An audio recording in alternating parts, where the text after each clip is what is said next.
Hello all. Today we are going to say about the living organisms and their surroundings. Speaking, what is a living organism? A living organism is something which has some following characteristics.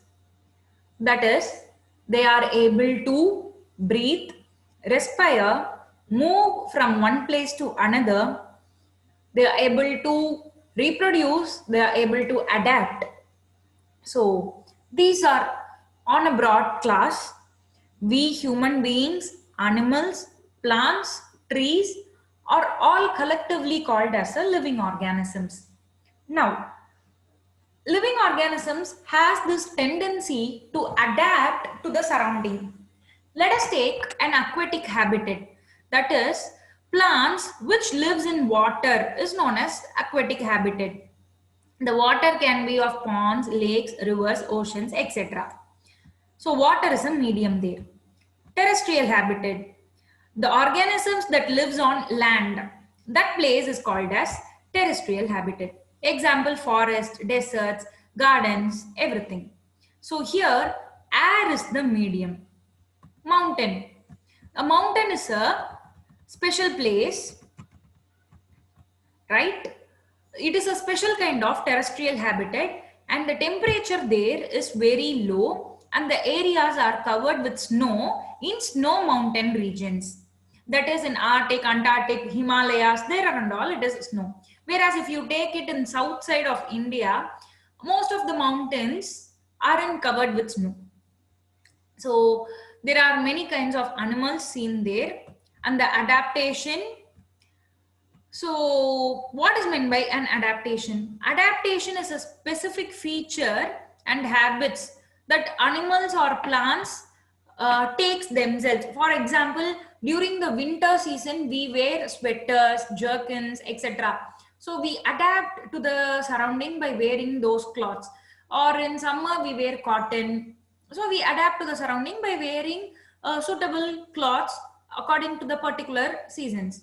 So when it comes to animals, camels have hump in their back. So that is used to store the water in the desert because camels are seen in desert places and in deserts. There we know there is a shortage for water and everything else.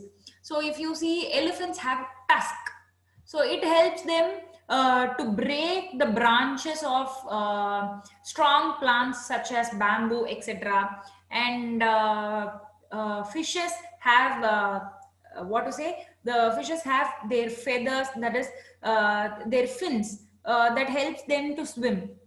So whales have gills through which they respire, and etc.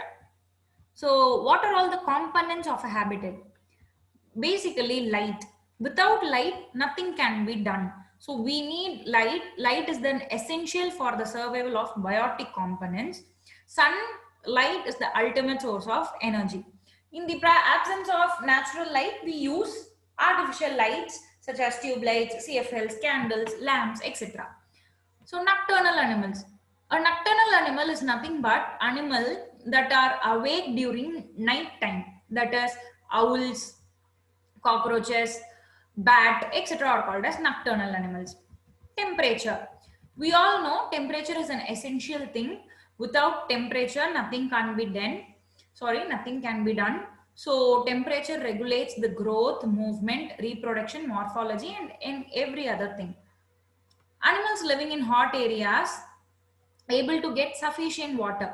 They have thick skin and they do not sweat. Desert animals, for example, as I said, camel, they have long legs. This long leg help them to lift their body above the ground. They are able to avoid direct contact with the hot ground. Water. All living organisms need water for survival. That is an essential thing. Aquatic plants, they have the following adaptation. That is, their roots are poorly developed. As you can see in lotus, lily, they aren't fixed to the ground. They just move because their root system aren't developed. So they have air-filled cavities found inside the body that makes them spongy and buoyant. Leaves is submerged plants are thin and narrow. While in floating plants, they are big, flat with waxy coating. So that big, flat and waxy coating helps them to just swim in the water. So desert plants, they have well developed root system. Their leaves are either very small or converted into spines in order to avoid evaporation of water. Stomata are less in number. So fish has tapering ends, slippery scales that helps them in swimming, and gills for respiration. Phytoplankton, they are floating plants in aquatic habitat. Zooplankton, they are small animals floating on the surface of aquatic habitat. So organisms do not live in isolation but are interdependent. That is, without biotic or abiotic component, nothing can be done. They both interdependent. That is, we human beings are biotic component. Air, water, temperature, pressure, etc. They are and all abiotic components. So without air, without water, so without proper pressure in the atmosphere, nothing can be done. So basically, we all are interdependent on each other. You all know what is a living thing and what is a non-living thing. So basically, cell is the basic structure of a living thing, and the characteristics of living thing are movement, feeding, responsiveness, excretion, respiration, cellular structure, reproduction, and adaptation. Growth, it is a permanent irreversible case. That is, a child is born and he grows to a man, or if it is a girl child, it grows into a woman. The process is irreversible. From a woman, she cannot go to her child age reverse. And there is a certain period, the growth period, and that is called as, and each animal lives for certain age, that is called as lifespan. Movement is change in position from one place to another place. Cellular structure, each plants and animal bodies contains different cellular structure. So nutrition, the process of taking up food by organism is generally referred to as nutrition or nourishment. Autotrophs, heterotrophs, saprophytes, and parasites. Depending upon the way in which a nutrition is taken by an organism, they are divided into these categories.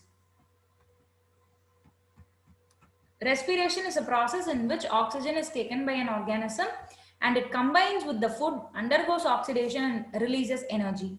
Breathing is nothing but inhale of oxygen and exhale of carbon dioxide. Excretion is the removal of waste from a body of a living organism. So response to stimuli. If anyone beats us, we just feel that pressure, we just feel that pain in us. So we respond to factors such as abiotic components, such as when it rains or when it is winter, we feel the chill. So we respond to stimuli. Reproduction is giving birth to the organisms is called as reproduction. Adaptation, as I said, a change in specific feature and habitat which enable a plant or animal to live in a particular habitat is called as adaptation. So that's all about living beings and their surroundings. Thank you.